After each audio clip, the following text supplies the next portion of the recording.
It's taken me 3 years, but I found out over that time the biggest hurdles and reasons why it's so difficult to make money in the world of sports betting. If this video was around back then, I would have used it to my advantage to grow my sports betting balance faster and to be on the lookout for those traps. Understanding and working on these 3 tips that I'm about to share with you will put you ahead of 99% of sports bettors. I'll explain to you the red flags and mistakes that the beginning and casual sports bettor consistently make so that you can use this information to your advantage and break free to truly transform your sports betting journey. Make sure to watch the entire video because I'm not only going to talk about the mistakes, but also provide you solutions so that you can make the change today. But first, I need you to smash that subscribe button if you want to beat the sports books. We upload videos every week teaching you the tips, the strategies, what to look out for. And if you're serious about making money sports betting, you're not going to want to miss a video. The first reason why sports betting is so hard for the beginning and casual sports bettor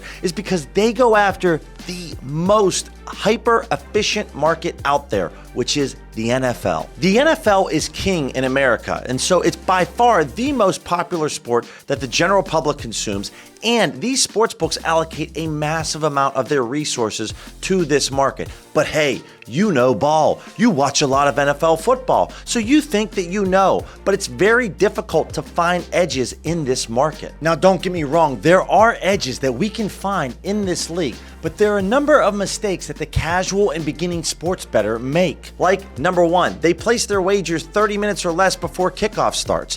What you really want to be doing is finding value early in the week on Mondays and Tuesdays when lines open up. This is when you can find lines like Chiefs minus 2.5 in the beginning of the week, and then by kickoff on Sunday, they're minus 4. Why does that matter? Well, when the game's tied and Harrison Butker goes out to kick that game-winning field goal and the Chiefs win by 3, if we bet it early in the week, we win. But when you bet it on Sunday, you lose. Now, if you're watching the games, that means you're at a bar or you're hanging out with the boys at the house. Well, what's the problem?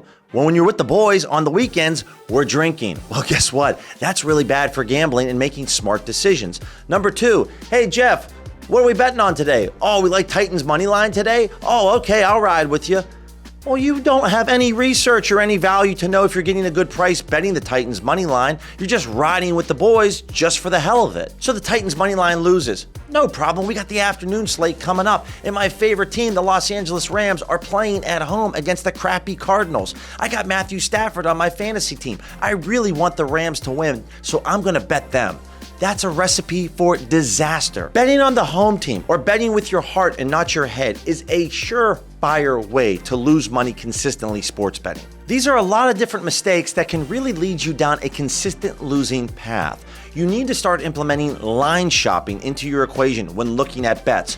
Look for bets early in the week on the NFL because that's where the value lies. So number 1, don't bet just to bet. Number 2, don't listen to your buddies. They don't know jack squat about sports betting.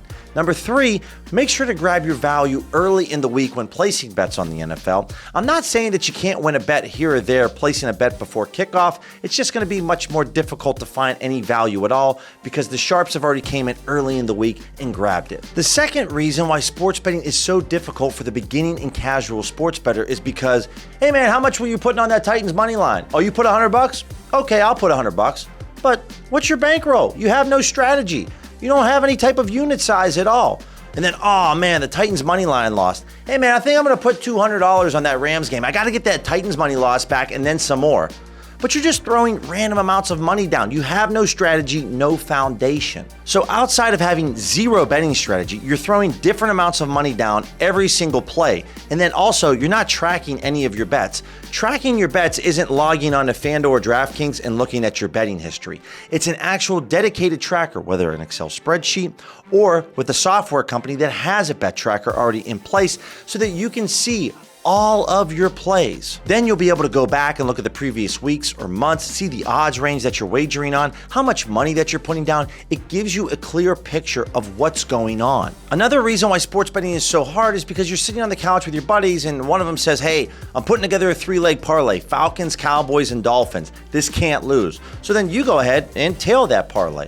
What you should do is place 3 individual straight wagers for those 3 teams, because what's most likely to happen is 2 out of 3 are going to win. That parlay loses, but if you would have straight wager them, you'd turn to profit. The third reason why sports betting is so hard for beginning and casual sports bettors is because you don't learn from your mistakes. You're very resistant to any type of change. So by week 7 of the NFL season, you go to your friend, hey man, I just don't get it. Like, I've only won 1 parlay. I've put 20 together. Like, dude, I lost 10 of these by 1 leg. Like, this absolutely is the worst luck. I swear it's going to change.